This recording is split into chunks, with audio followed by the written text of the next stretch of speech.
"Dad, stop this," I yelled in anger, panic evident in my voice. He didn't stop, instead becoming more violent. "Dad, ... why are you doing this to me?" My voice was choked, weak and shaky, as if I didn't even recognize my own voice. My name is Lily, and today I will tell you a story that I will never forget in my life. It was a long nightmare, slowly growing over time, and I did not know when I could escape. It all started quietly, but day by day, I realized that I was being drawn into a dark spiral with no way out. It all started when my husband and I were still living with my father-in-law in the big house that I thought would be our home. My husband's name is John, a kind, thoughtful man, and loved me very much. We had been married for 3 years, and during that time I thought I was the luckiest woman in the world. Our marriage seemed perfect. John always made me feel safe, and he was the one I could rely on at all times. We lived in his family's big house with my father-in-law. Everything seemed to be going well, from his career to his family life. I am a free-spirited girl who loves freedom and is not shy about new things. Before getting married, I had a vibrant life, not tied down by anything, but since meeting John, I feel ready to settle down for a new life of my own. My father-in-law, Matthew, was also a pitiful man. He had experienced many hardships in his life, especially the loss of his wife when John, my husband, was still a child. His wife died in a serious car accident, and since then Matthew became a single father. He shouldered all the responsibilities, being both a father and a mother to raise John. That made him tough and strong in front of outsiders, but inside he was filled with pain and loneliness that could not be relieved. Our family lived in a small village, far from town, where it was quiet and airy. Our house was on a small hill, surrounded by fields and sparse houses. The air here was always fresh and peaceful, but sometimes I felt lonely, especially when John, my husband, had to go on business trips. When we first got married, my husband and I were very affectionate. We were deeply in love and were not afraid to show affection even when Matthew was home. John was a warm and caring husband, and every time he came home, I felt close and safe in his arms. We often spent evenings together, sitting by the fire or just being intimate. I was not afraid to show my closeness to my husband, even though I knew Matthew was always in the house, sometimes just across the wall. At first, when I first got married, I also felt embarrassed and shy around my father-in-law. His presence, with his serious appearance and calm personality, made me always try to keep my distance and behave properly. Matthew had an authoritative air that made me feel uncomfortable, and I have to admit that. In the first months after getting married, I was always careful in every action and word in front of him. But then, over time, that feeling of shyness also faded. I began to get used to his presence in this house, and gradually no longer felt shy. Matthew was always polite, thoughtful, and there were times when he was very friendly, which made me feel more comfortable. We started to talk more, and no longer kept a distance like the first days. As I said, I am a liberal girl, and that did not change even when I got married. I have always been confident with my body and like to wear clothes that flatter my beauty. Tight dresses and tight t-shirts are always my choice because I feel comfortable and confident in them. Even when I am at home, I still keep that style. At first, I felt a little shy when wearing tight clothes in front of Matthew, but gradually that shyness disappeared. I thought, I am John's wife. There is nothing to hide or be ashamed of.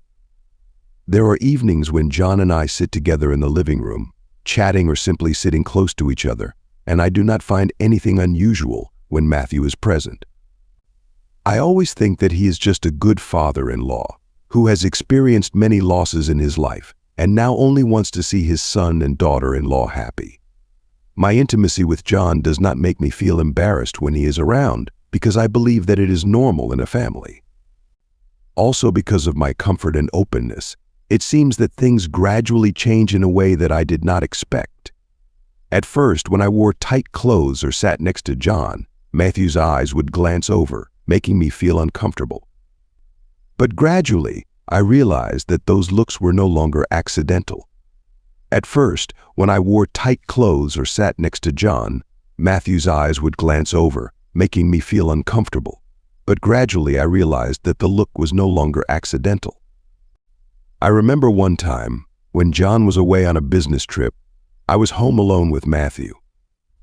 That night I wore a comfortable but somewhat sexy nightgown, the way I usually wear at home. When I walked into the kitchen to get some water, I caught Matthew's eyes looking straight at me, a gaze that was not that of a father-in-law looking at his daughter-in-law. It felt like an electric current ran through me. I tried to calm myself down, telling myself that I was thinking too much, but that gaze remained in my mind, like an unpleasant sign that I could not forget. It was hard to describe, but his gaze became clearer and clearer. It was not admiration or concern as I had thought, but curiosity, a somewhat invasive gaze. Matthew's gazes began to become more ominous, from fleeting glances to fixed stares that I could not ignore. He began to act more and more confusingly, his intimate gestures going beyond the limits of what I had thought was a normal relationship between a father-in-law and daughter-in-law. At first I told myself that maybe I was overthinking it, that Matthew was just trying to help me with the housework, but as time went on, I realized more and more that something was wrong. Matthew always showed enthusiasm to help me, but gradually his help became less than selfless. He often appeared whenever I hung the clothes, his eyes following my every move clearly. There were times when he came over with a smile on his face and said he would help me hang the clothes.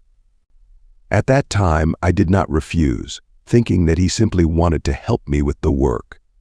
However, I began to notice that his actions were no longer normal help. One time, when I was hanging the clothes, Matthew accidentally touched my hand. At first, I ignored it, but after a few similar times, the intentionality became too obvious. Every time he touched my hand, there was a slight hesitation, as if he wanted to prolong that moment. I was startled and pulled my hand back, but Matthew kept smiling, not seeming embarrassed or feeling wrong. Whenever it rained, Matthew would quickly go out to the yard to help me collect the clothes.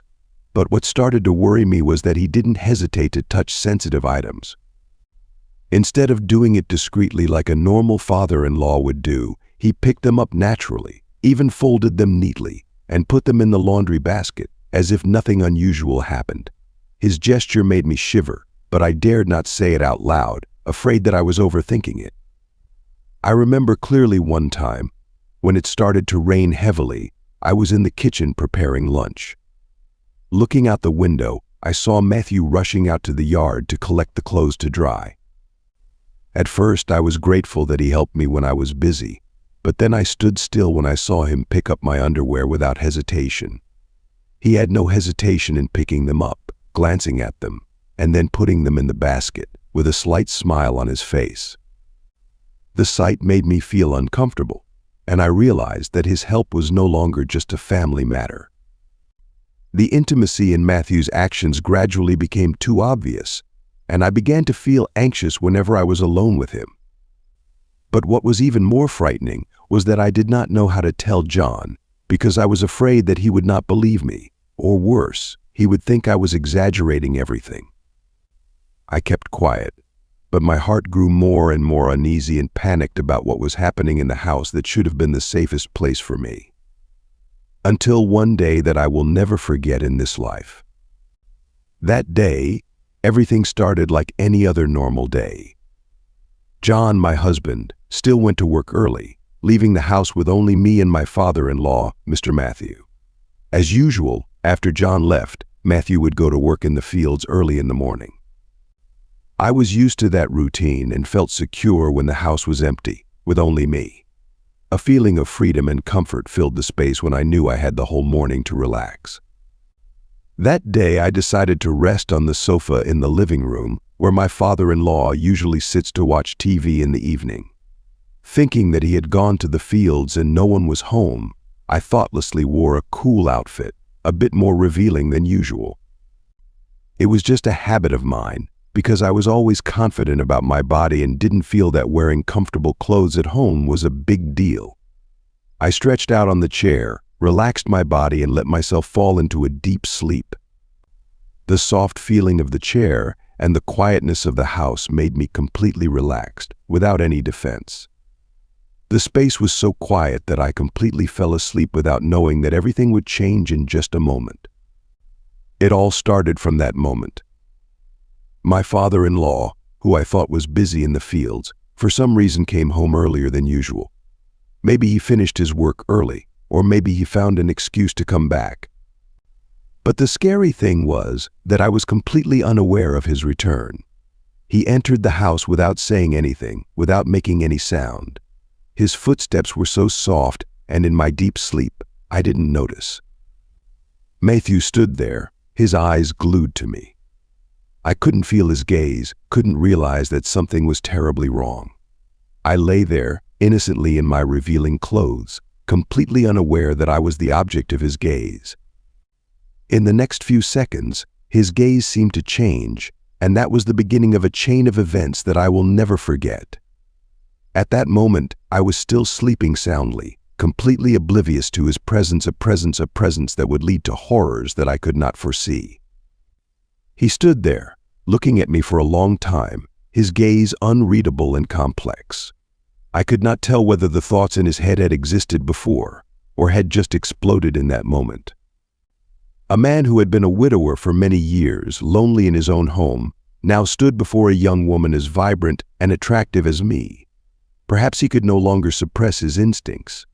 I lay there, defenseless, carefree in my comfortable clothes, unaware that I was the target of a lustful gaze. Without warning, he suddenly pounced. His whole body rushed towards me, and before I could react, he had me in his arms. His arms were wrapped tightly around me, as if he was determined not to let me go. His movements were so fast, so strong, that I felt as if I was being strangled. I could hardly believe what was happening. A feeling of dread washed over me, and I tried to struggle, but his strength was overwhelming.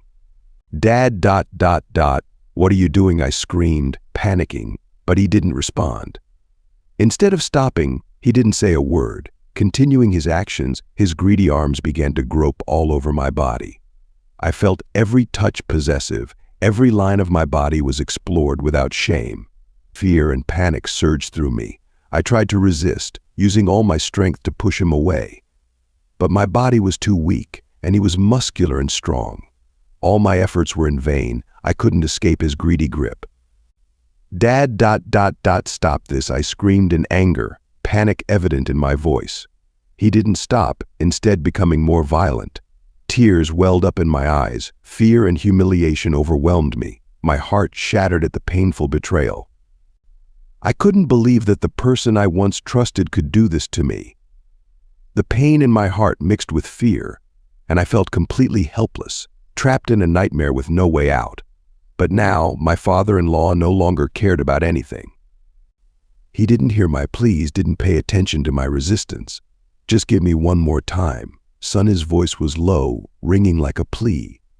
The sound made me feel scared and disgusted. My heart felt like it was breaking. But how could I accept that? How could I accept something that was never supposed to happen? I tried my best to resist, using every ounce of strength in my body to break free from his grasp. But all my efforts were in vain. He was too strong, and his will was now clouded by lust. I was exhausted. All my resistance was weak and hopeless. After my father-in-law had done that terrible deed, he stood up, as if relieved of a burden, and said something I could never forget: "I'm sorry." The apology echoed in the quiet space, but it had no weight on me. How could an apology erase what he had just done? How could a word change this painful truth? I sat there, silent, tears falling nonstop. My body trembled with humiliation and pain, as if drowning in the ultimate betrayal. There were no words left to say, only tears. How could I forgive him? How could I continue to live in this house when everything was destroyed? Those questions kept ringing in my head, and I knew that from this moment on, nothing would ever be the same again. "Dad, why did you do this to me?" My voice was choked, weak and trembling, as if I didn't even recognize my own voice. The question echoed in the space, full of despair and horror. I couldn't believe what was happening, that the man I once respected could do this to me. After that, I sat and cried all day, tears silently falling without stopping. The pain and humiliation tormenting me could not be relieved. I waited until John returned from work, my mind in turmoil and not knowing where to start. When he got home, I couldn't keep quiet anymore. What I had experienced was too horrible to hide. I told him everything, every detail, my voice lost in tears. John was silent for a moment, his eyes filled with shock and disbelief. Every word I said was like a knife cutting deep into his heart. Anger welled up in his eyes, but mixed with it was pain and disappointment. He stood up, walked towards Matthew, tried to face the reality he couldn't accept. "Dad, why did you do this? What did you do?" John's voice trembled, as if each word was a burden he couldn't bear. Matthew just stood there, head bowed, saying nothing, and that only made John more nervous. He was his father's son, and despite his anger, he was still bound by family ties. How could he face this painful truth that the father he had always respected had betrayed everything he believed in? John turned away, no longer daring to look at Matthew. He couldn't accept the truth, but he couldn't help but face it. "You destroyed everything. Everything I believed in." His voice trailed off, crushed by deep disappointment. John didn't speak again that night. I could see the struggle in his eyes, a battle between loyalty to his family and love for me. He sat silently, staring into space, as if searching for answers to the unexplainable. He couldn't forgive Matthew, but he couldn't completely cut ties with his father either. It left him emotionally lost. The next morning, when we decided to leave this house, John silently packed his things. He didn't look back at the house, but I knew in his heart that this separation was not just for the house, but for a part of himself. "I'm sorry, Lily, but there was nothing I could do." His voice was heavy, as if he were carrying the weight of both the past and the future. His steps were slow, heavy, as if each step was a struggle with himself. I looked at John, my heart heavy, knowing that we were both trapped in this pain with no way out. How could we continue to live together knowing that the shadow of this horror always hung over our family? That night, after everything was revealed, we sat in silence. Neither of us said a word to the other, but in John's eyes, I saw the pain, the disappointment, and the helplessness. I couldn't stay in this place another minute, and John, though confused, knew that we had to leave. This house, once the place where we thought we would build a happy life, now held only pain and indelible betrayal. We packed up that night, taking only the essentials. Each step out of that house was like brushing aside a memory that I didn't want to remember anymore. John didn't say much, but I knew he was also deeply wounded by his father's betrayal. The night enveloped us as we left the house, the distant streetlights illuminating the path ahead. Not a word of goodbye, not a single glance back. From that moment on, I knew we would never return to that place again. The house that had once been our home was now just a forgotten memory, a place filled with pain that we could no longer touch. After leaving my father-in-law's house, we started a new life in a completely different place, far away from the painful past. John, although it was very difficult, chose to face the truth about his father. He did not go back to confront Matthew after that night, and we both accepted that going back would only make things more complicated and painful. We built a life away from the house that held so much hurt. Matthew stayed there, and we did not keep in touch. It was a decision we both agreed on, although John still carried the pain of his father's betrayal. From that painful event, I learned that not all family relationships can maintain trust and love forever. Sometimes we have to let go to protect ourselves from deeper pain. Facing the truth and choosing to walk away is not a sign of weakness, but the only way to retain self-respect and security of mind. Through this experience, I also realized that true love is not only the existence of two people, but also the ability to overcome the greatest barriers to protect each other. John and I chose to protect our lives from toxicity, even if it meant leaving our loved ones. Our lives have stabilized since then, but the wounds in our hearts are still there. John still occasionally mentions his father, in the most painful moments, as if he still cannot completely let go. Will he forgive Matthew later, or will he one day return to face the past? That I do not know. I can only hope that we will continue to build a life without the past haunting us, although forgiving or forgetting will be a journey that each person must overcome on their own. The final outcome is still unclear, but I believe that we did the right thing, chose the best path to protect each other.